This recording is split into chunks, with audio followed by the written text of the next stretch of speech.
que nosotros presentemos este trabajo que realizamos en un equipo multidisciplinario. En la conferencia pasada ya tuvimos toda la plática que abordaron los arqueólogos de cómo se trabajó en campo y cómo nosotros, la Escuela de Restauración, nos incluimos a este proceso. Entonces, bueno, es como muy emocionante que ustedes puedan conocer un trabajo que muchas veces permanece guardado en secreto, que a lo mejor de pronto mucha gente puede decir, bueno, ¿qué hacen los restauradores? ¿O es un acto de magia? Y en realidad, para nosotros es muy importante que ustedes puedan conocer a fondo lo que está sucediendo en un trabajo de investigación tan importante. Entonces, bueno, por eso surge esta exposición, y ahora nosotros queremos de la manera más sencilla platicarles y poder establecer un diálogo con ustedes para ver cómo sucedió esto. Ay.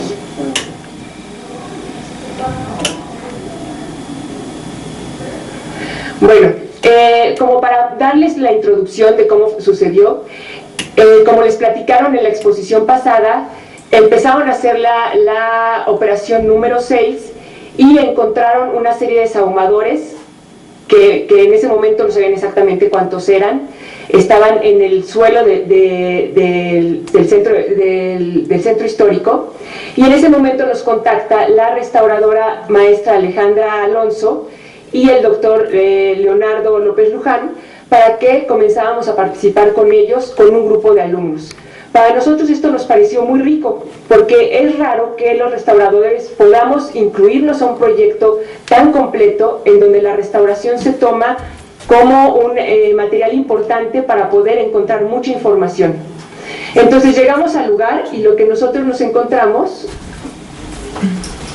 es esto, que ya vieron la fotografía. Son una serie de sahumadores hechos de cerámica que se encontraban en un contexto muy húmedo. Si ustedes ven, es un suelo arcilloso, un suelo que tiene mucho contenido de agua, y como los platicaba Amaranta, la arqueóloga, el nivel freático subía constantemente, había fugas de agua y esto mantenía el subsuelo completamente anegado. Imaginen ustedes las piezas en este contexto, cubiertos de agua, y que uno tenía que estar sacando el material y sacando el agua para poder ver lo que estaba sucediendo y poder ir retirando la arcilla que se encontraba adherida a los objetos. Hay que pensar que estas piezas se encontraban cubiertas por capas y capas y capas de tierra, y aparte estructuras prehispánicas y estructuras coloniales.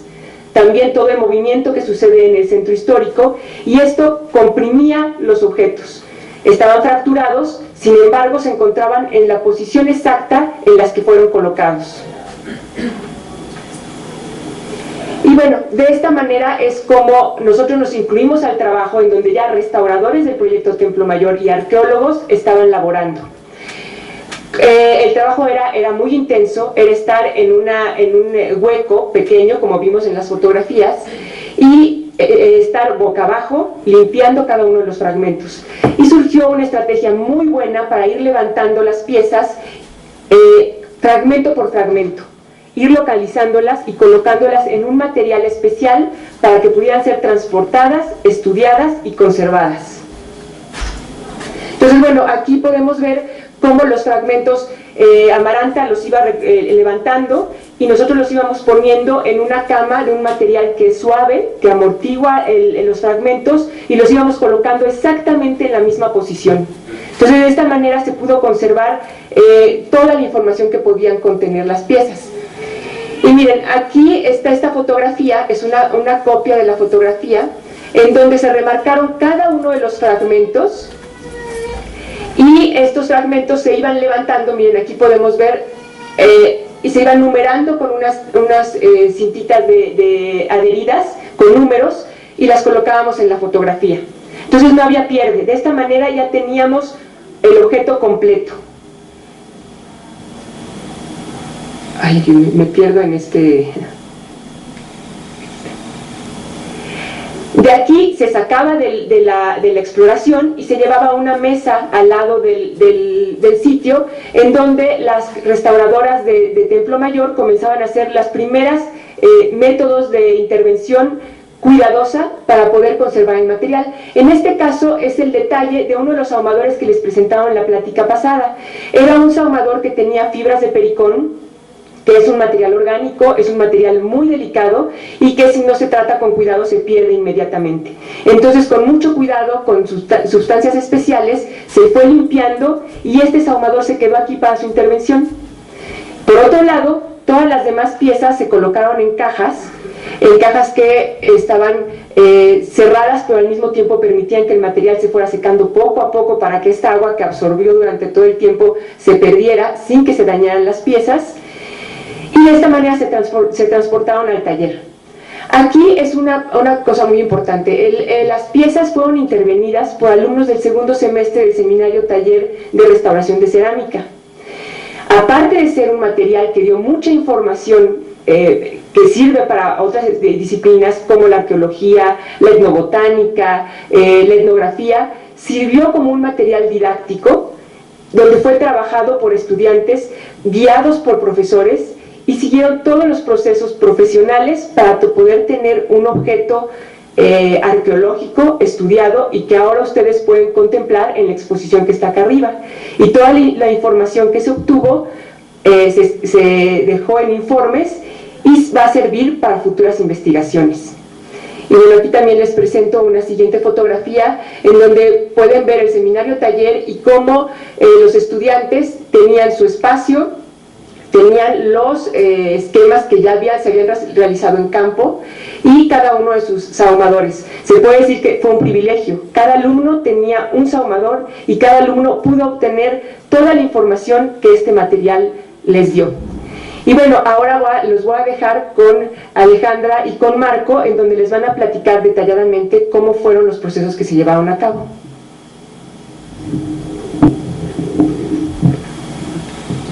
Bueno, primero, una pequeña introducción. ¿Qué es la conservación? ¿Por qué estamos hablando de restauración de objetos arqueológicos? La conservación es la disciplina que se enfoca en preservar el patrimonio cultural. Y para esto, los restauradores y conservadores tenemos una serie de conocimientos de medidas preventivas para mantener a los objetos en su estado prístino. En el caso como en este, en que es necesario hacer algo para frenar el deterioro, intervenimos directamente en los objetos. A esto lo conocemos como restauración.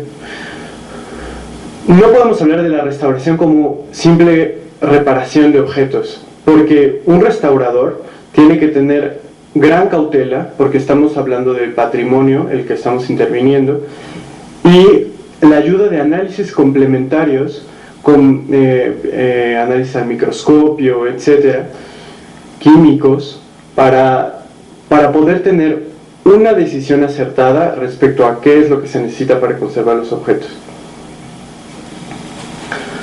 La restauración de cerámica arqueológica es, en este caso, parte de un proyecto de gran nivel, como es el de Templo Mayor, en el cual es necesario que distintas disciplinas, la arqueología, los historiadores, los etnobotánicos, los restauradores, colaboren para compartir información. Cada quien se acerca a los objetos desde su especialidad, y nosotros, como restauradores, además de estabilizar los objetos para su posterior estudio, estamos en este proyecto aportando información valiosa que le sirve a las demás especialidades, y por lo tanto ha de decirse que este trabajo fue muy rico y realmente pudimos colaborar de una manera muy efectiva todos los especialistas.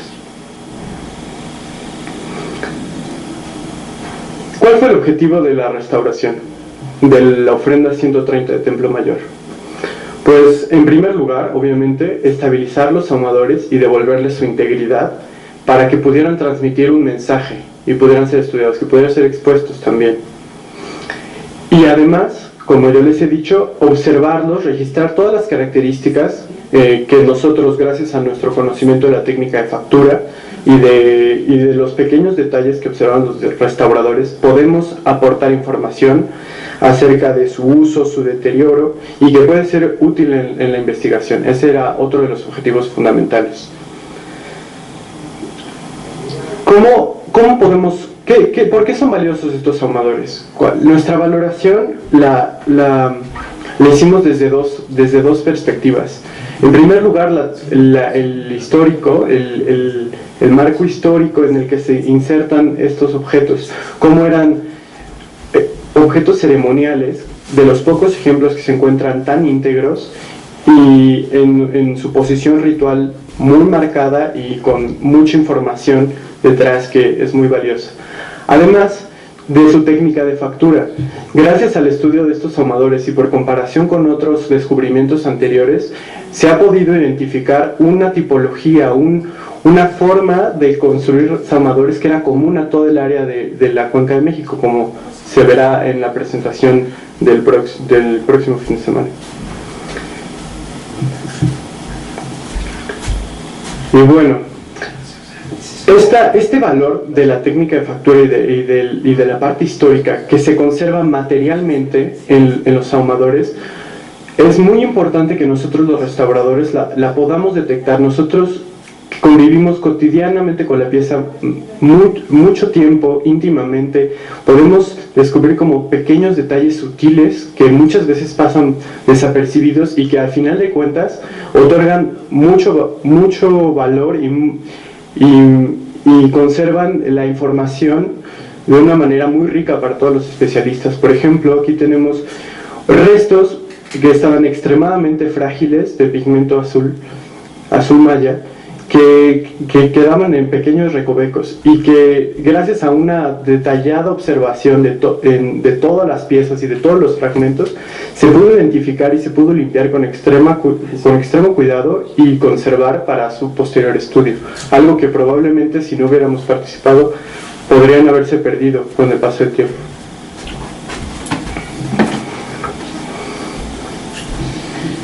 Nuestros criterios para restaurar los ahumadores fueron los siguientes.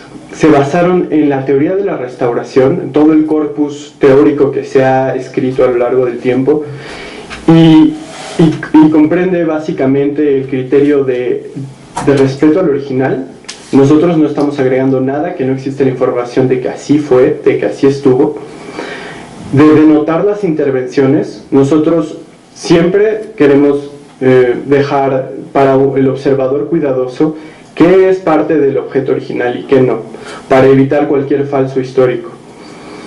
Y también la mínima intervención necesaria para que el objeto se pueda estabilizar, no sobre intervenir el objeto, respetarlo en su integridad y en su originalidad. Y finalmente, tener intervenciones con técnicas y materiales que puedan ser reversibles, que en caso de que en un futuro se determine que puede hacerse otra cosa distinta, incluso mejor, se pueden retirar los materiales sin causar ningún daño a los objetos. Los procesos. Una vez homogenizados los criterios para poder tener una intervención pareja en todos los ahumadores, pasamos al registro fotográfico.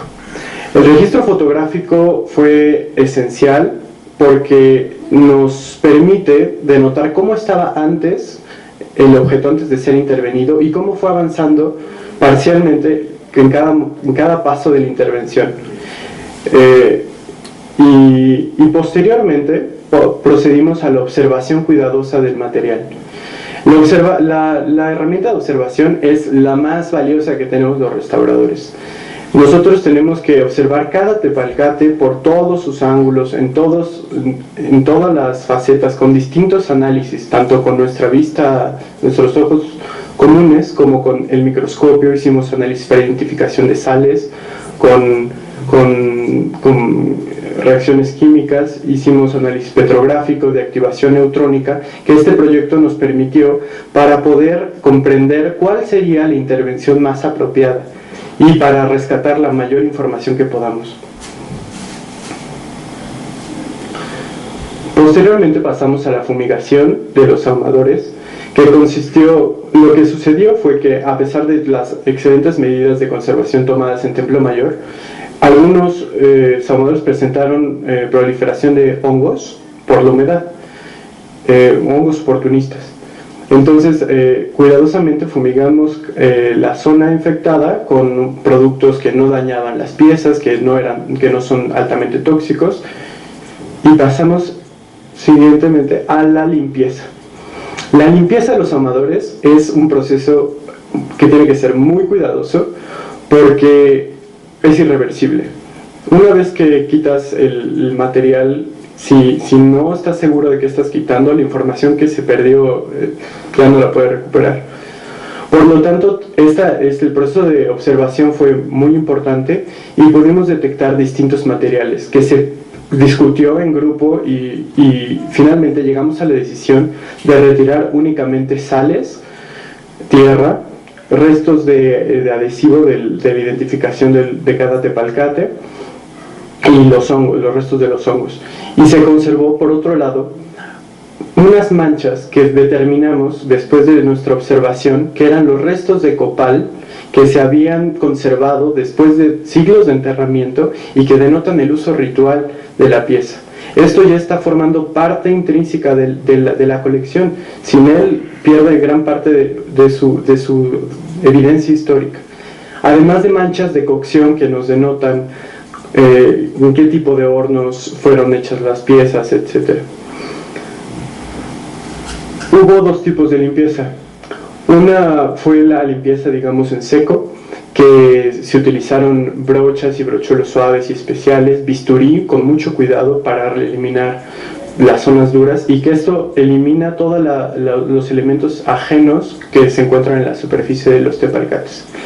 Y después una limpieza con disolventes, que se hicieron pruebas y con estas sustancias especiales se retiró el resto de suciedad que se encontraba muy adherida. Pasamos después, ya que teníamos limpios los objetos, y esta limpieza además nos permitió observar aún más características y sacar más información, procedimos a estabilizarlos estructuralmente, puesto que tantos siglos de enterramiento y de contacto con humedad y distintas condiciones los había vuelto frágiles. Primero hicimos un fijado con una sustancia especial reversible, compatible con la cerámica, en la que todas las pequeñas craqueladuras, los restos de pigmento que se encontraba muy frágil, se fijaron para que volvieran a tener adherencia con la cerámica, que ya no se perdieran y que pudieran ser manipulados sin miedo a seguir deteriorando los objetos. Y posteriormente, el armado de los ahumadores. Este proceso permite el estudio de los artefactos, permite también comprender de una manera sencilla y directa las formas, y bueno, esto se realizó sobre una cama de algodón, donde se hizo un plan previo de armado, porque es muy importante hacer toda una planeación de cómo se va a pegar, debido a que si lo pegas en el orden incorrecto, es muy posible que ya no puedas unir de manera, no puedas insertar los fragmentos. Entonces, cuidadosamente se hizo un plan de armado y posteriormente se utilizaron prensas, ligas, cama de arena y distintos aditamentos para volverlo a unir con un adhesivo especial que devolviera resistencia estructural al objeto. Hay que recordar que estos artefactos estuvieron debajo de un gran peso durante 5 siglos. Entonces, tanta presión a lo largo del tiempo al material cerámico le causa deformaciones, que no es lo mismo pegar una taza nueva que se nos cae a pegar un artefacto que lleva cientos de años bajo condiciones de humedad, que se desgastan los cantos, que se deforma la cerámica. Esto nos generó problemas de desfases que no coinciden directamente. Entonces había que ser cuidadosos, aplicar presión para corregir la posición de los tepalcates. Y así es como se ve un ahumador pegado, aunque se le siguen viendo las zonas de unión entre los fragmentos. Una vez realizado este proceso de unión de fragmentos, aún queda la estabilización de todo el material, porque, bueno, nosotros podemos dejarlo de esta forma pegado, pero las uniones siguen siendo muy notorias, el adhesivo está expuesto todavía al medio ambiente y es sujeto de degradarse y entonces los fragmentos se pueden desprender, etc. Entonces pasamos al proceso que se llama reintegración formal. Esta reintegración formal tiene como objetivo darle soporte, seguridad y resistencia a los ahumadores y consiste de dos procesos fundamentales. El primero es la reposición de faltantes. Nosotros decidimos que la reposición de faltantes se iba a hacer solo en zonas en que los tepalcates circundantes estuvieran en riesgo. Por ejemplo, aquí pusimos esta reposición porque este fragmento solo se une de acá abajo. Entonces es muy probable que si alguien sostiene el sahumador o hace presión en esa zona, se pueda desprender ese fragmento. Poniendo esta reposición, que lo hacemos con una pasta de cargas inertes y ciertos aglutinantes que no tienen ningún tipo de reacción con la cerámica, logramos que ese fragmento se estabilice, aparte de que logramos cerrar la forma y que se entienda de una manera que se vuelva más comprensible el objeto. Y bueno, este proceso se realizó solo en fragmentos pequeños y con este caso. El único caso en el que se tuvo que hacer una reposición más grande fue este, porque se evaluó y se vio que prácticamente todos los fragmentos circundantes corrían riesgo de perderse si no se hacía la reposición. Y la reposición en realidad cubre una gran parte del sahumador, pero consideramos que queda bastante más estable si se cierra la forma y teníamos toda la información necesaria para realizar esta reposición. Posteriormente a esta... ¿cómo regreso? Posterior a esta reintegración formal, se hace resane de todas las roturas y de las reposiciones formales que se realizaron. Esto tiene como objetivo dos cosas. La primera es, como ya les había comentado, el adhesivo, si está en contacto con el medio ambiente, puede degradarse y perderse. Por lo tanto, el resane nos hace una capa de protección para que este adhesivo pueda seguir cumpliendo su función. Y bueno, y también obviamente tiene una función estética, ya que, bueno, como ya vieron, la pasta de reposición pues es blanca, entonces se nota demasiado. Y nuestras pastas de resane las coloreamos a un color similar a las de las piezas, por lo tanto se disimulan de una forma bastante mejor y nos permiten observar la pieza en sí.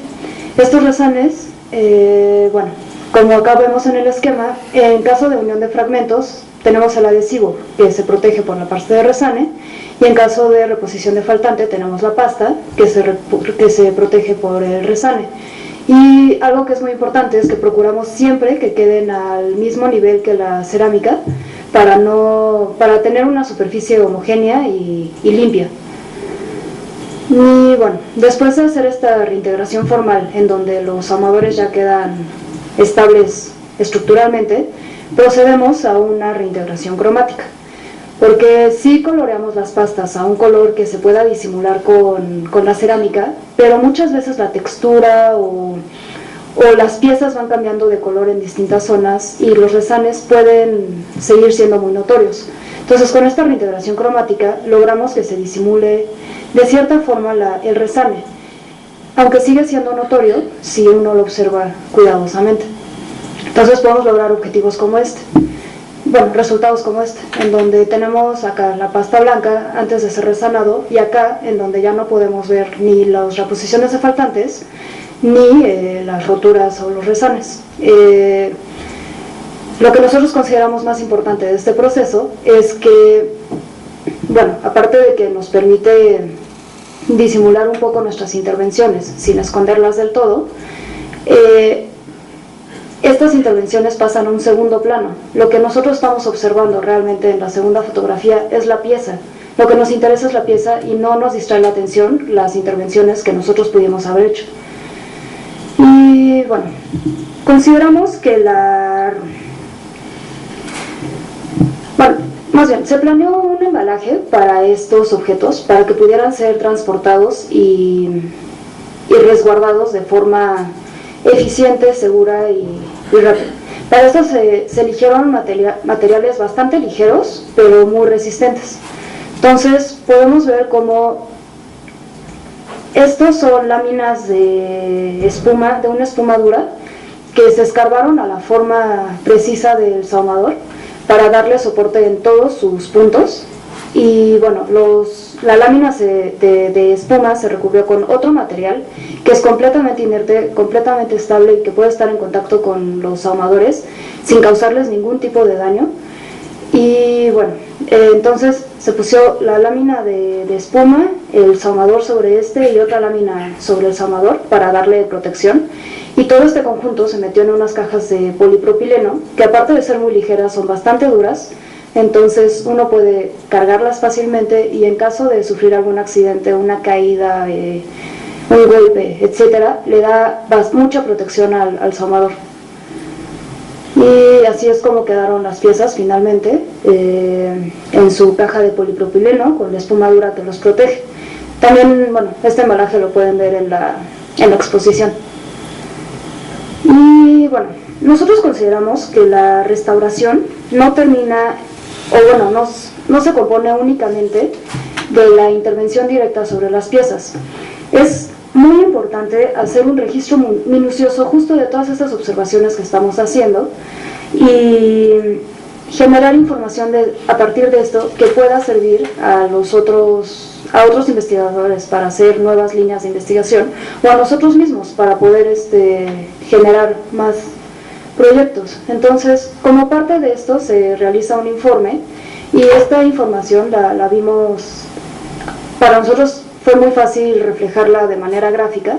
Entonces se realizaron este tipo de esquemas en donde, por ejemplo, aquí se muestra el estado de conservación, pero también se hicieron para la intervención que nosotros realizamos. Entonces cualquier persona que quiera consultar el informe puede saber qué se le hizo precisamente a cada pieza y bueno, también puede leer la información que nosotros, o bueno, las investigaciones que nosotros hicimos para poder llegar a las determinaciones que llegamos. Y también, como parte de este informe, se hacen unas recomendaciones de mantenimiento que fomentan el buen uso y la buena manipulación de las piezas, porque bueno, uno puede restaurar una pieza y dejarla bien, estable, etcétera, pero si no es manejada con cuidado, o en una exhibición no se trata con el debido cuidado, no se realizan soportes que sean indicados para las piezas, pueden volver a romperse, pueden volver a deteriorarse, y pues es algo que no queremos. Y bueno, como conclusión, consideramos que la restauración genera nuevos importantes datos que sirven como base para nuevas investigaciones, sobre todo en su técnica de manufactura. Por otro lado, el contacto directo con las piezas es un privilegio para nosotros, que implica una gran responsabilidad. Pero como parte de estos nuevos y valiosos datos, podemos ver, por ejemplo, este tipo de casos, en donde a nosotros nos llega una pieza de este estilo, que nosotros la vemos igual que como se rescataron las demás piezas, o sea, fragmentadas, que tienen un cierto orden, que más o menos siguen la forma del sahumador, pero llegamos a conclusiones como esta. Por ejemplo, en este caso se trataba de 2 mitades de sahumador y no de un sahumador completo. Y bueno, por ejemplo, acá también otro objetivo muy importante de nuestra restauración es lograr la estabilidad física de los materiales. Entonces llegamos de un estado fragmentario extremo a sahumadores completos y que son comprensibles. Y bueno, otra vez, el contacto directo con las piezas es un privilegio porque justo podemos observar todos los detalles de los que lo hemos platicado, por ejemplo lo del copal o lo del azul maya, pero también implican una gran responsabilidad, porque nosotros pudimos haber tomado la decisión de limpiar el copal porque es una mancha blanca que tal vez no nos parece atractiva, pero estaríamos perdiendo información. Entonces es una insistencia que el trabajo de restauración es realmente especializado y que se debe realizar por especialistas y que no se puede hacer impulsivamente un trabajo de restauración. Se tiene que hacer un estudio detallado de todas las piezas y de cada caso para poder determinar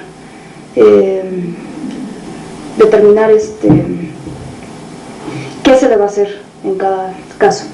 Y por último, consideramos que el trabajo interdisciplinario que se logró en este proyecto es muy importante, ya que, bueno, se pudieron abrir como nuevas líneas de investigación, se pudo hacer esta exhibición que es muy completa en toda la información que presenta, y bueno, el ciclo de conferencias que se complementan unas conferencias con las otras, etcétera, y justo es esto de lo que se trata el trabajo interdisciplinario, que uno pueda tomar información de los otros especialistas y que los otros especialistas se enriquezcan de lo que nosotros estamos generando. Entonces creemos que es un proyecto bastante exitoso en este sentido de la interdisciplinidad. Y por último, bueno, queríamos agradecer al doctor Leonardo López Luján y a la maestra Alejandra Alonso Olvera por habernos invitado a participar en este proyecto, al geólogo Jaime Torres Trejo y a la maestra en Historia Concepción Obregón, porque nos apoyaron durante todo el proceso de la restauración, con cada quien con sus disciplinas especialistas, y que fueron la información que pudimos ver con ellos fue parte importante de la determinación de la restauración. A Laura Saura Esparillón Abelera, María de los Ángeles Hernández Cardona y Quetzali Paleo González, que son las maestras del seminario taller, le agradecemos por hacernos partícipes de este proyecto y por, bueno, la guía que tuvimos. A toda nuestra generación 2009 del INCRIM, ya que, pues bueno, esto es un proyecto conjunto y todos juntos sacamos a bordo la restauración de los salvadores. Y por último, a la Escuela Nacional de Conservación, Restauración y Museografía y a Templo Mayor por el apoyo institucional que nos dieron y por la oportunidad de poder participar en este proyecto.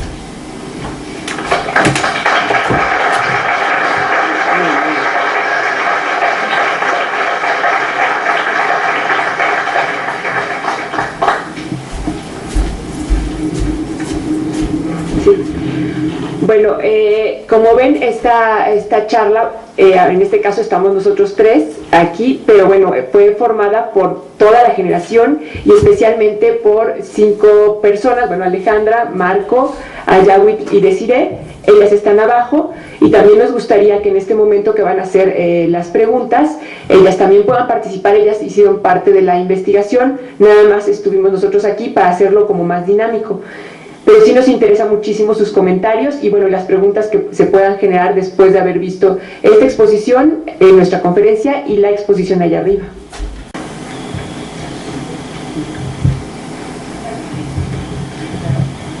En los análisis, yo tengo una duda, en los análisis que ustedes hacen sobre la composición de cada uno de los objetos que estudian, se pierde un poquito de ese objeto, porque pues en ácido que hacen raspamos, que ponen algún ácido que sí se llega a...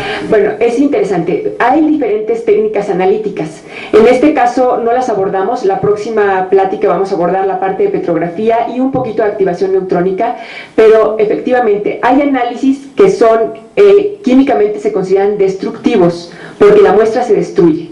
Pero hay análisis en donde simplemente con observación, o por ejemplo a los que nos referíamos con análisis de sales, se puede extraer la muestra únicamente de la sal o la tierra superficial, y es lo que se observa. Para algunas técnicas como la petrografía, sí es necesario una pequeña muestra, que a lo mejor sería una muestra de menos de 1 centímetro, la cual se tiene que, sí, efectivamente, quitar del objeto y analizar. Aquí se evalúa, porque muchas veces si la pieza se le puede sacar esta muestra, se lleva a cabo. Si la pieza es muy completa y significaría una destrucción quitarle esta muestra, no se lleva a cabo. Pero muchas veces la información que este material nos da es muy rico, y si se piensa que se retira una pequeña muestra y se analiza, y esto se puede llegar a restaurar, no causa ningún daño. Y en cuanto a los hongos que encontraron, ¿los identifican? Sí. ¿Alguna especie de artefactos o es No, fue totalmente sí se hace identificación, se hace un cultivo precisamente de la zona con material. No sé si alguno de ustedes quiera aportar. Bueno, sí, la restauración también contó con especialistas de biología y ellos fueron los que hicieron los cultivos de hongos. La verdad es que estos hongos fueron bastante oportunistas, de los que le salen al pan también. Entonces, o sea, en ese sentido no hay como el gran descubrimiento del hongo de hace 500 años o algo así. O sea, son hongos que salen por humedad y que por lo mismo tienen que ser eliminados.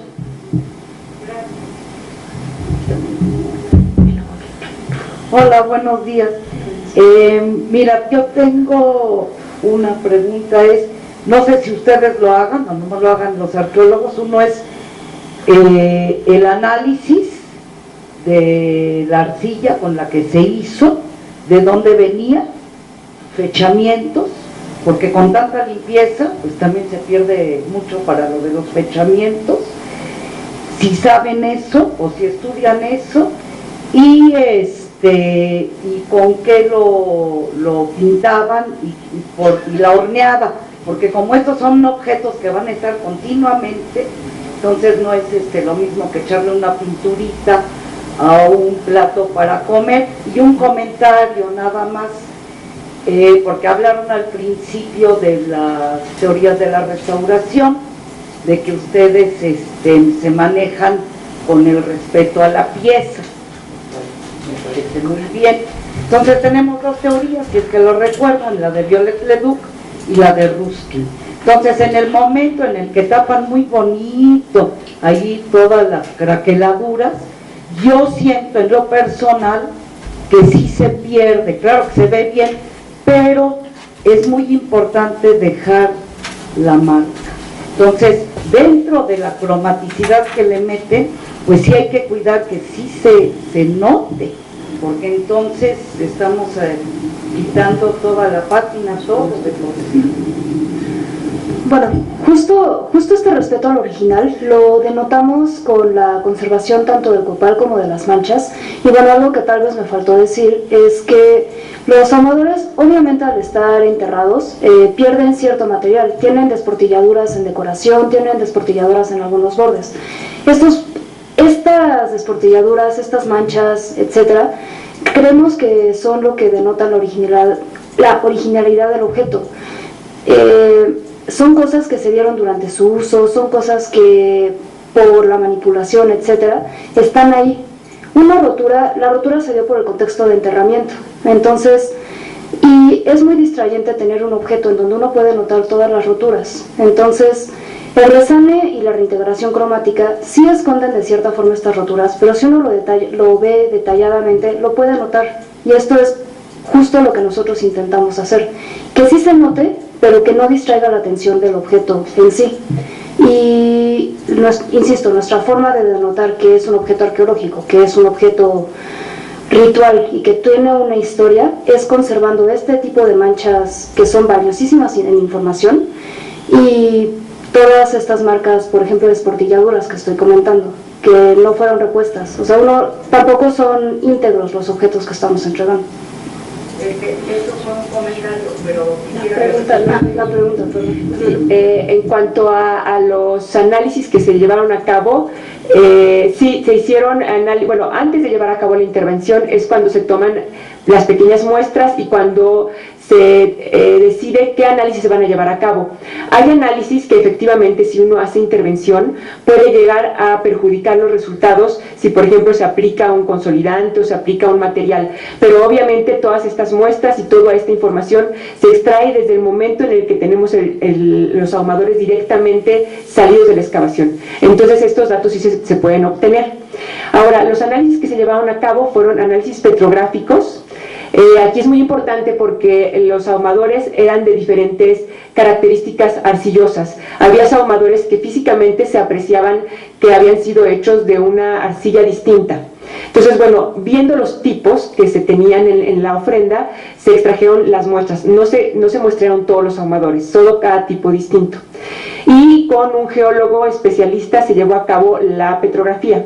Ahora, en Estados Unidos se llevó a cabo también la activación neutrónica. Aquí también se requiere una muy pequeña muestra y se lleva a cabo el análisis de los materiales y precisamente sí se logró obtener de donde las fuentes arcillosas. Ahora va a ser como un pequeño comercial porque la próxima plática vamos a abundar mucho en esta parte de análisis. Va a venir el geólogo a platicar cómo se lleva a cabo su análisis, qué descubrió, y no van a venir de Estados Unidos a hablar de la activación neutrónica, pero lo vamos a abordar también ligeramente para ver los resultados. Y efectivamente, las arcillas que se obtuvieron y los desgrasantes son procedentes de la Cuenca de México.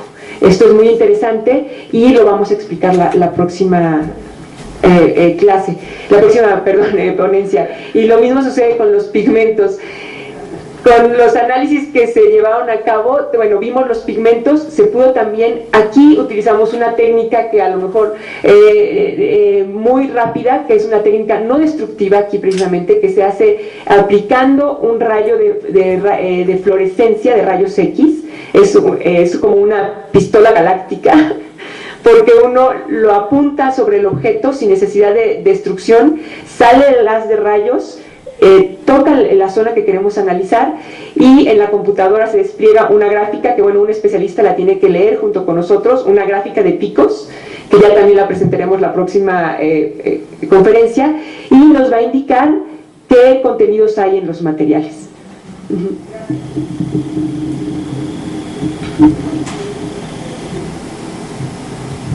Muy buenas tardes. Bueno, la pregunta concretamente parece ser que podría tener un factor de tipo arqueológico muy importante, pero me llama la atención las formas de los mangos de los ahumadores. Esto, en la exposición existen inclusive unos ahumados que tienen unas garras muy interesantes, etc. Y también me llama la atención en el momento en el que expone Marco que parece ser que estos pigmentos en azul maya estén en los mangos. Mi pregunta está enfocada en este punto. ¿Se ha encontrado alguna correlación entre la cromato, o sea, el colorido que tiene esta área del saumador contra la imagen que está representada en el mango del saumador? Y además tengo entendido que también existen unas pequeñas perlas o sea, unas bolitas de la misma cerámica que están dentro del brazo del saumador, porque creo que podría tener una trascendencia muy importante. A mí me llama mucho la atención estas figuras y desconozco si ya se tenga algún estudio de análisis previo en relación directa a la forma del brazo del saumador contra la colocación que tienen los ahumadores. Bueno, el mango en sí tiene un ahuecado y efectivamente adentro hay unas bolitas. La función de estos ahumadores en este sentido va que cuando tú lo alzas tiene también esa sensación de ser una sonaja. Entonces, aparte de que tú estás levantando humo aromático para ahumar algo, estás también produciendo este sonido, ¿no? Los mangos tienen la forma de cabezas de serpiente, no sé si lo notaste. Y bueno, es en realidad esta colección. Hay otros ahumadores que están también expuestos arriba, que son los que tienen las formas zoomorfas, los mangos, ¿no? Que son la lengua de la mariposa y las garras de águila. Hay otras colecciones también, como los ahumadores que se descubrieron en Tlatelolco, que son prácticamente iguales. Y los estudios iconográficos que se han hecho básicamente han ido en cuanto a las formas. No sé si en cuanto a los polícromos se han estudiado también los colores y por qué se ponía un azul o un amarillo, pero también hay como ciertos colores y ciertos pigmentos que se utilizan en la zona mexica, y es como una paleta básica, ¿no? Que son los ocres, los amarillos, los azules, que son los que se utilizan básicamente en todos los materiales arqueológicos, ¿no? Los objetos, exacto. Entonces, los estudios iconográficos que nosotros hicimos y la investigación histórica que nosotros hicimos fue más bien en cuanto a las formas, ¿no? En cuanto a la cruz de Malta, por qué la cabeza de serpiente o cosas así.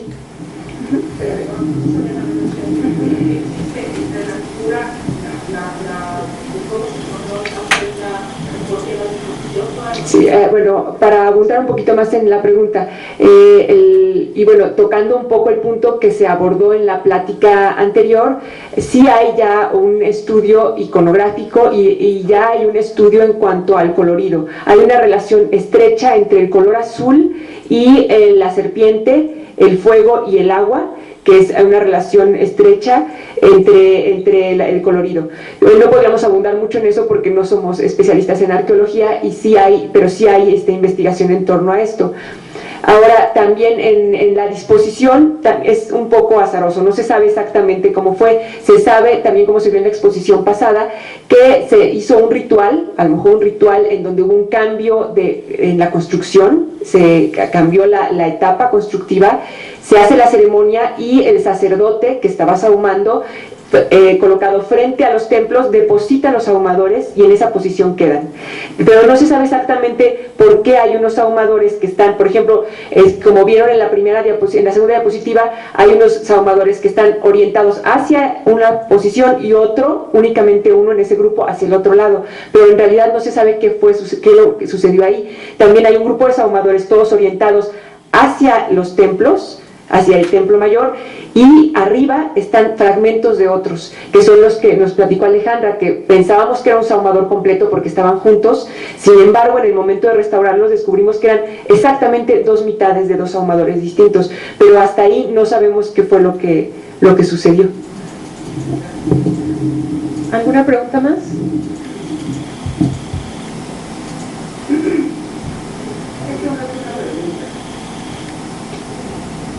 Es felicitar a la escuela, que realmente siempre está viva y nos está aportando siempre muchas cosas muy valiosas dentro de la escuela y aquí. Muchas felicidades.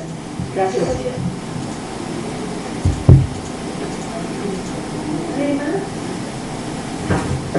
Bueno, ya dijo Gloria una felicitación para los jóvenes. Una pregunta, por ejemplo, los ahumadores en su forma, en la construcción, como están hechas, la pregunta ven esto: ¿pudieron haberse roto en el momento de que fueron utilizados? Porque vemos cerámicas actuales, de hecho la forma del mango tan largo y el peso que puede tener puede ceder, porque digo, hay piezas de alta temperatura como la calavera, que en una vela tú la pones, se revienta. Entonces, yo creo, es una mera hipótesis, finalmente la arqueología muchas veces es muy especulativa e interpretativa, de que a lo mejor algunas piezas hayan sido, como dicen, matadas, ¿sí?, en la forma en que fueron colocadas, porque la verdad es un trabajo, y qué bueno que pregunten tanto a jóvenes tan entrados en esto, porque es un público muy exigente, ¿no?, el ver estas cuestiones, ¿no?, que nos deja irnos mucho. Pero mi pregunta sería en ese sentido, porque una pieza trabajada así, ¿sí?, cuando trabajamos nosotros somos del área de artes plásticas de Limba, vemos lo largo de un mango y la manipulación no es fácil. Digo, lo vemos en el modelo que está ahí arriba y sí, pueden venirse muchas ideas, pero mi pregunta va ahí, porque por ejemplo, no estaría muy de acuerdo con la compañera que preguntó si se tapan las rajaduras o no, porque precisamente se ve ahí lo que ocurre, lo que pasa, ¿sí? Entonces es para reforzar y que no se dañe más. Pero mi pregunta iría ahí, y felicidades. Bueno, es muy interesante la pregunta y bueno, vuelvo a insistir, el próximo fin de semana los invitamos porque ahí vamos a hacer el recorrido de cómo, con todas las observaciones que tuvimos durante la intervención, cómo llegamos a hacer y a recrear, podemos decir que hipotéticamente, porque tampoco podemos decir así fue, cómo se hicieron los ahumadores. Y efectivamente, nosotros descubrimos muchos detalles que dan resistencia al mango y descubrimos inclinación del mango, si ustedes van a verlo, cómo se hizo la cazoleta y en qué forma se puso el mango para que soportara precisamente lo largo del mango, el de tenerlo. Puede suceder que durante el rito, el sahumar y colocar los ahumadores, se pudieron haber fracturado. No detectamos huellas de que se hubieran matado exprofeso, sobre todo los que están colocados en una posición específica. Puede ser que los que están fragmentados en partes y que están colocados encima, esos se pudieron haber fracturado. No sabemos si se fracturaron exprofeso como un ritual o si se les fracturó y los colocaron ahí. Eso aún no lo hemos logrado identificar. Pero efectivamente son formas que son frágiles, son formas que son difíciles de lograr. Y ya lo verán en la próxima plática, son formas que incluso durante el momento de la factura, cuando los estábamos haciendo, se ve que había una destreza de los artesanos que lo manejaban perfectamente. Sabían en qué momento unir, ya veremos, están hechos en 3 partes, sabían perfectamente cuándo unir estas partes. Si se unen en momentos distintos, el material queda frágil y se fractura. Puede ser que en el momento de hacerlos había material que se les fracturaba, en el momento de la cocción o en el momento del secado, pero que la maestría de cómo los hacían es efectivamente una maestría. O sea, se ve que había un grupo de artesanos que se dedicaban a hacerlos, y de pronto hasta nosotros, cuando estábamos haciéndolos, hasta nos decíamos, bueno, es que esto era como una maquila de sahumadores, ¿no? Nos imaginábamos a todos, porque ya verán, había una gran cantidad de sahumadores que se utilizaban. Hasta me imagino que como cuando uno hace una boda llegaban así de, ¿me puede hacer 20 de estos para el siguiente ritual? Porque sí, van a ver, en Tlatelolco hay 400 sahumadores, ¿no? Entonces era una producción que había, ¿no? Pero bueno, no quiero adelantarles lo que les vamos a platicar la próxima sesión. Gracias.